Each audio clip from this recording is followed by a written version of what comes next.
we have two famous portraits from the 15th century. They were painted by the great Flemish master, Hans Memling. In this study of a man and his wife, Memling has done more than just transpose these images onto canvas. He's gone much further. He's probed more deeply. And here we see two human beings actually living right here, part of their lives. So in literature, too, the work of the master touches us all. Because of his insight and understanding of human character, the great writer makes his people come alive on the printed page, just as Memling did on his canvas.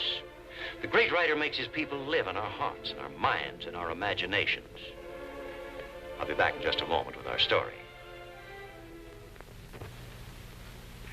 You know, friends, I'm sure that all of us have at least some capacity for deluding ourselves. Few of us can be completely realistic, and we seldom see ourselves exactly as others see us. Sometimes, if we try hard enough, we can fool ourselves completely, even fool the rest of the world, too. Our story is by Franco Lali. It's called The Model Couple. It was adapted for television by John Mantley. It concerns two people, Martha and Alfred Marn. Now, this is the better half of the Marn family, Martha. Pretty, isn't she? And here comes Alfred. Let's watch them, shall we, and see just how model a couple they really are.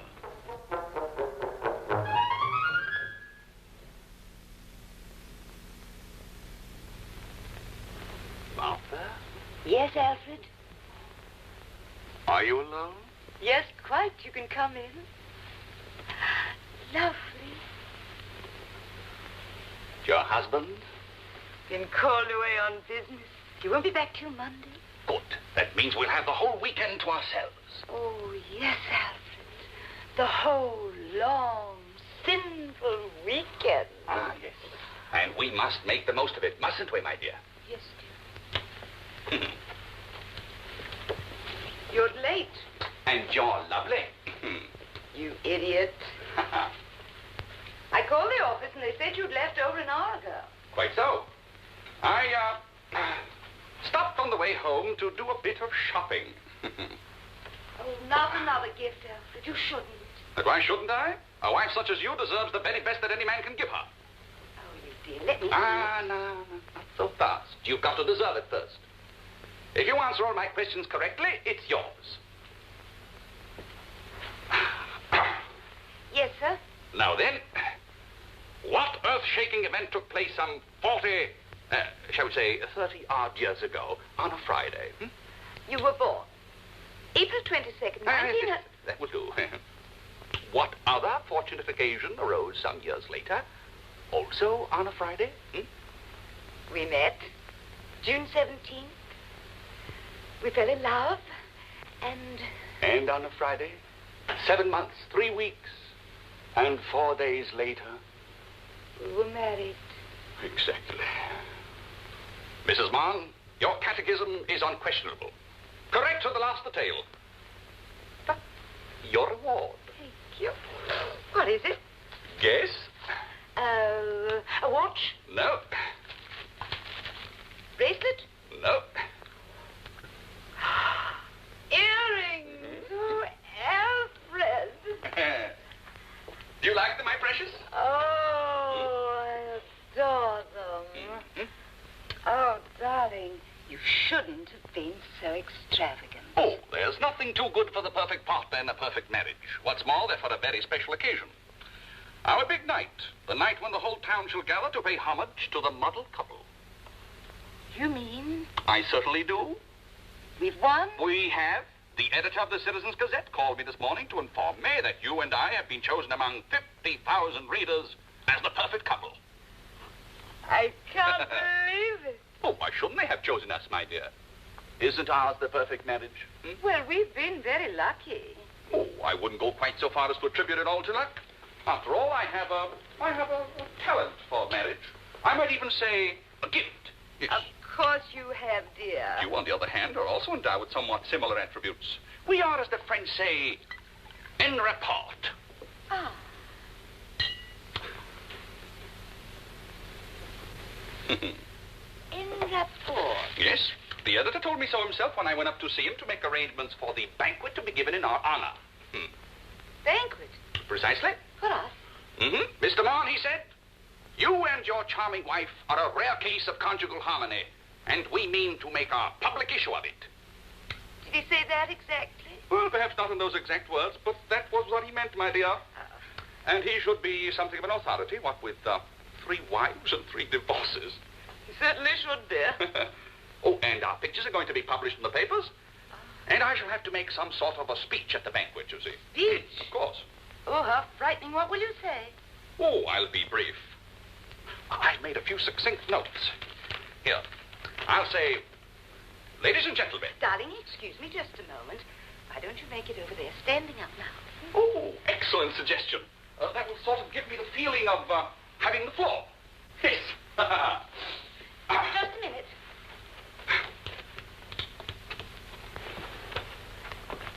Quite ready?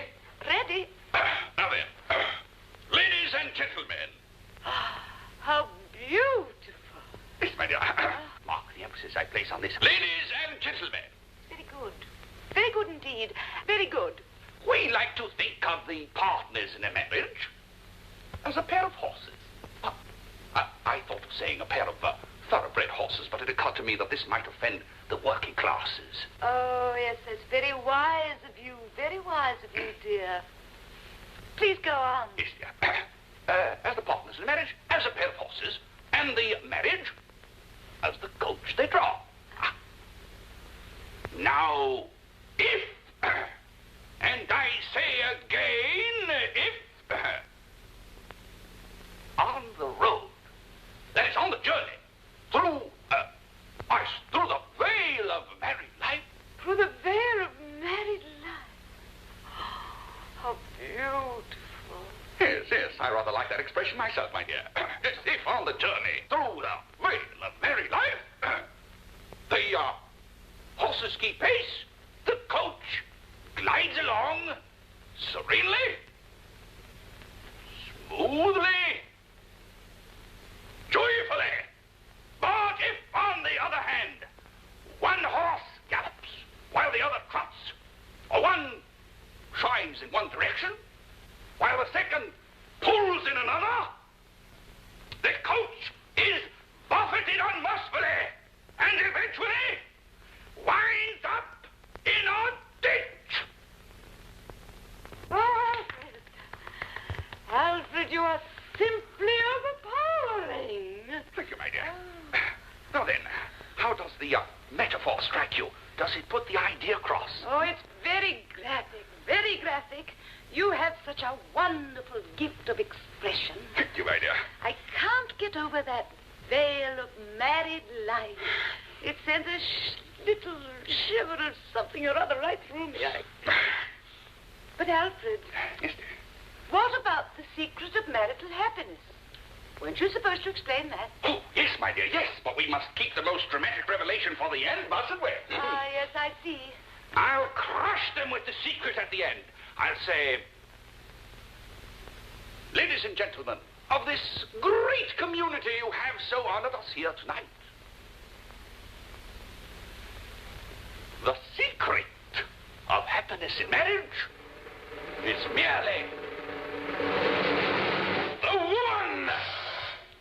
Oh, dear, that's very nice of you, but you mustn't flatter me in public. Oh, nonsense, my precious. I could say nothing else. It is the truth. Well, if you feel you must. Oh, thank heaven I don't have to make a speech. Oh, but you will, my dear. Well, I myself suggested it to them. Oh, Alfred, how could you? What am I going to say after your magnificent oration? Well, yes, I admit it is rather unfortunate that you should have to follow me, my dear. But nevertheless, I do believe that a word from you would be absolutely essential. As you wish, darling. I think that perhaps your best approach would be to analyze the problem from a woman's point of view. Oh, tell them what a woman must do to make her husband happy. Oh, it needn't be a speech, you understand. Just a statement of the facts. Oh, very well, dear. But if you don't mind, I'd rather sit down. You see, I have nothing prepared. Oh, well, as you wish, dear. Very well, then.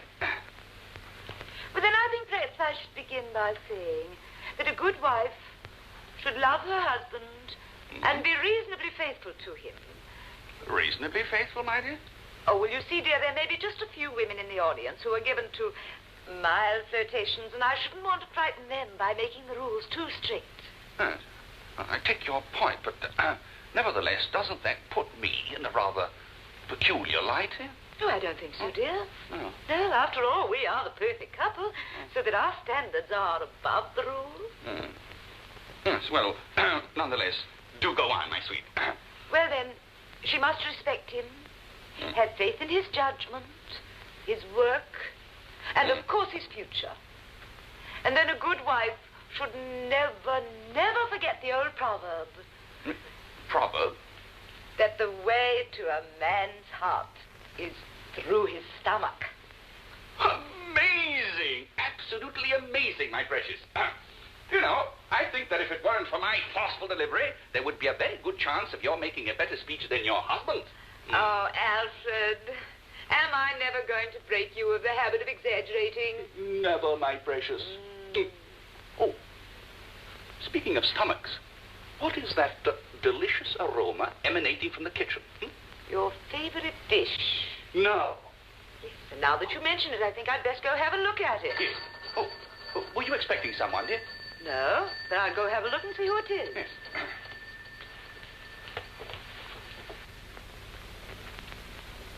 Good evening. Good evening. Is this 67 Heron Cliff Road? Yes. Oh, my name is Broome, Dexter Broome. B-R-O-O-M-E. I'm looking for Martha Mann, née Ferris. I'm Martha Mann, and this is Alfred Mann, my husband. How do you do, sir? How do you do, Mr. Groom? Broome, if you please, sir. B-R-O-O-M-E.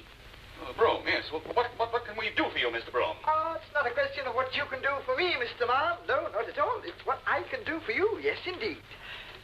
Won't you sit down? But first of all, let me apologize for intruding upon you at this late hour. But I had difficulty in tracing you. Tracing us? Yes, you see, I had a letter from a colleague of mine in our Paris office, in which he asked me to trace a certain Mrs. Martha Mann, née Ferris, residing at... and inform her that she has been named beneficiary in the last will and testament of the late... Beneficiary? Last will and testament? I say, that briefcase must be terribly heavy. Oh, no, Take it. It would be much better here. No, I'm quite comfortable here, thank you. Oh.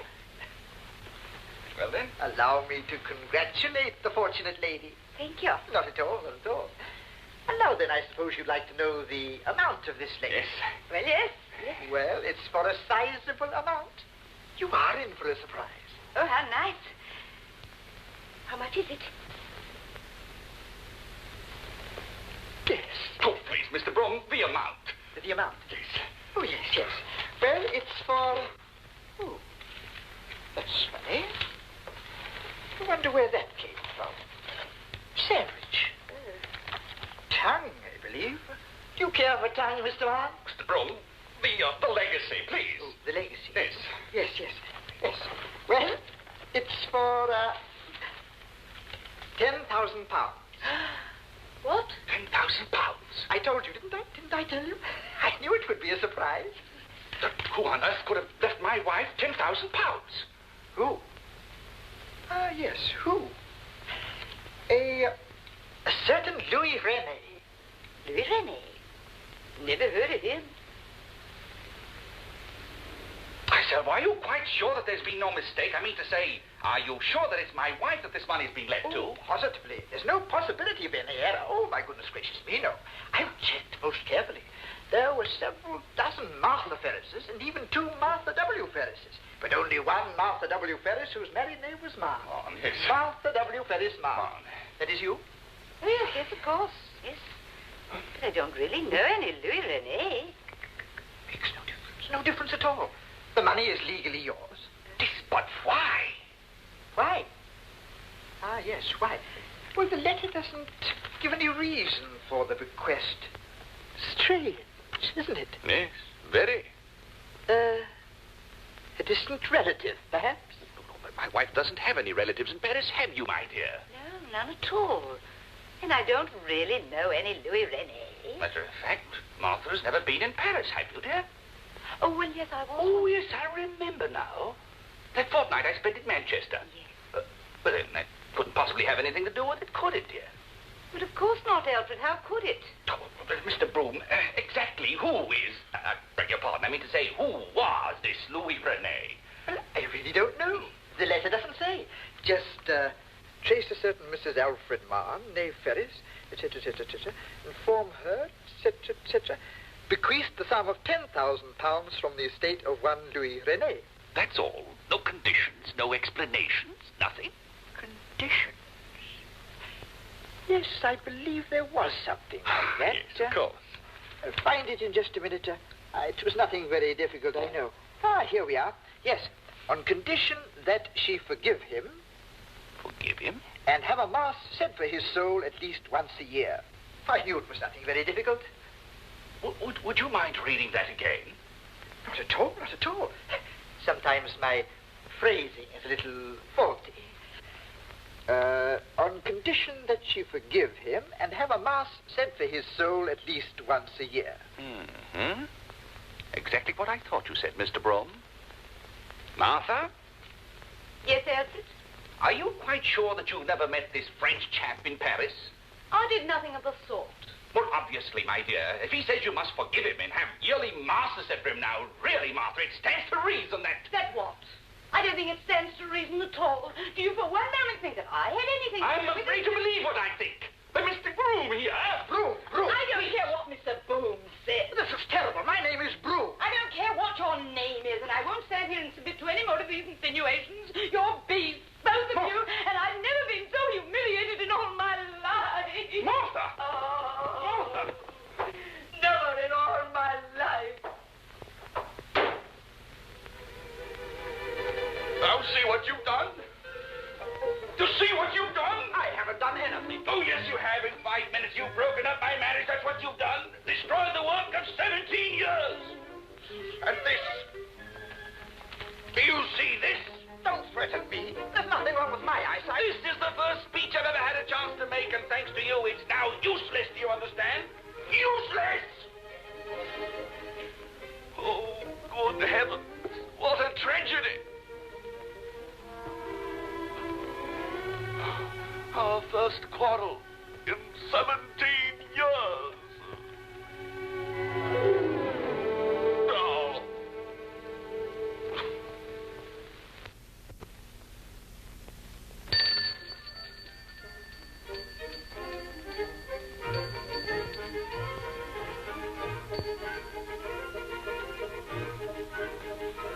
Martha, my poor darling. You simply must forgive me for coming here at a time like this, but I'm in a perfectly terrible state. May I come in? Why? Where's Alfred? I don't know and I don't care. Oh, now, my sweet, you mustn't talk like that. After all, here's your husband, even though he has behaved in a perfectly beastly manner. Just because you had a little liaison in Paris. I beg your pardon. Oh, darling, please forgive me. I didn't mean to mention it at all, but just imagine a man refusing £10,000 for something that happened such a long time ago. Oh, I've always said men are so stupid that way. Let them sow all the wild oats they like, but let the poor woman have an innocent little what? Oh, you know what I mean. You mustn't be so touchy. We're all on your side, every last one of us. I mean, you've only done what all of us would have liked to have done at some time or another, but which very few of us ever had the courage to. How dare you? What right have you got to assume that I've ever done anything at all? Oh, darling, I did so hope you weren't going to take that attitude. It's going to make my duty so very much more difficult. And just what is your duty? But, darling, you know I belong to the Women's Auxiliary responsible for organizing the banquet to be given for the ideal couple. All the tickets have been sold, the entertainment has been booked, and all the arrangements have been made. And just what am I expected to do? Tell us the truth. I beg your pardon. Open your heart, at least your old and faithful friends, and tell us everything. I have told you everything there is to tell, and I will not submit to any more of these insinuations. First my husband, and then the newspapers, and now you and the Ladies' Welfare League. It's a conspiracy, that's what it is. Oh, darling, you're overwrought. Who could possibly possibly be conspiring against you? I'll tell you who. All the so-called ladies who felt cheated because they didn't win the contest. Well, I never. I come here out of sheer altruism to help a friend in need, and this is the thanks I get. Well, you can carry on all you want, but you're not fooling anyone. It takes a good deal more than bad temper to explain why a man, and a Frenchman at that, gave you £10,000. Or perhaps you think the ladies' auxiliary raised that as part of the conspiracy. Oh, this is impossible. I've had enough. And I shan't stand here another moment and listen to any of it. Please.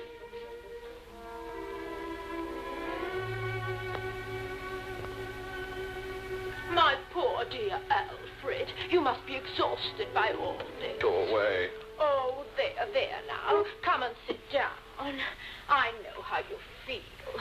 But really, Alfred, the whole town is talking. Something's got to be done. Nothing can be done. I'd rather not talk about it. But really, do you mean to say you still don't know who the man was or what really happened? I've tried everything. She denies it all. Just to encourage her to trust me, I even confessed to Yes? a few trifling sins I had on my own conscience. You understand? We men. I certainly do. That's about all. I said to her, look here, Martha. After all, we're all human. No one is perfect. Quite right, too. A very astute observation. What did she say to that? Nothing. She just burst into tears and left the room. Oh, really? I think it's disgraceful of her not to confide in you. After all, every one of us has had her moments. Oh, I mean, just an innocent flirtation or two. But you see, she'll come to her senses in a day or two. No. It's impossible to unseal her lips. I can't believe it. 17 years without a single quarrel.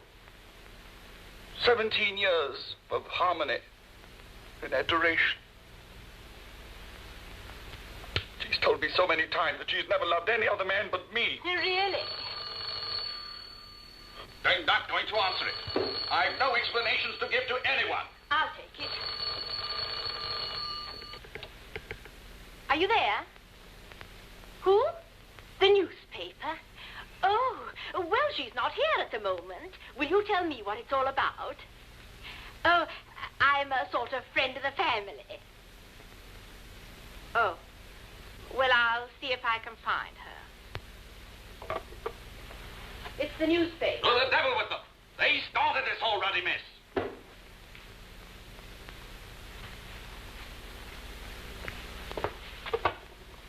Hello. Are you there? Alfred Bottomfield Mahon here. Now, you listen to me. I've had just about enough of this. I've a good mind to sue for defamation of character, invasion of privacy, and that sort of thing. What? What's that? I say, are you quite sure of this? I mean, absolutely, positively sure? By Jove, I knew it all the time. What? Oh, of course, do come over, old chap, and look here. Thanks ever so much. Well, not at all. Oh, I say, the banquet is still on then. I mean, I'll still be able to make my speech? Oh, splendid. Thanks ever so much, old boy. Cheerio. Martha! Oh, Martha, my own dear love, it's all been a terrible mistake. You must forgive me. I understand everything now. I was just talking to the editor on the phone. They found out who he was. Who? This French chap, Louis René. He was the man responsible for your father's bankruptcy. He swindled him out of more than £10,000. Oh, it was only conscience money then. Yes, of course, it was a deathbed request for forgiveness and an attempted restitution or something of the sort. Oh, my poor darling. How could I ever have doubted you for a single moment? Thank heaven it's over. I knew it all the time. I knew there must be some explanation. Oh, my darling, you've never loved anyone but me, have you, my precious? Never, my sweet. Never in all my life.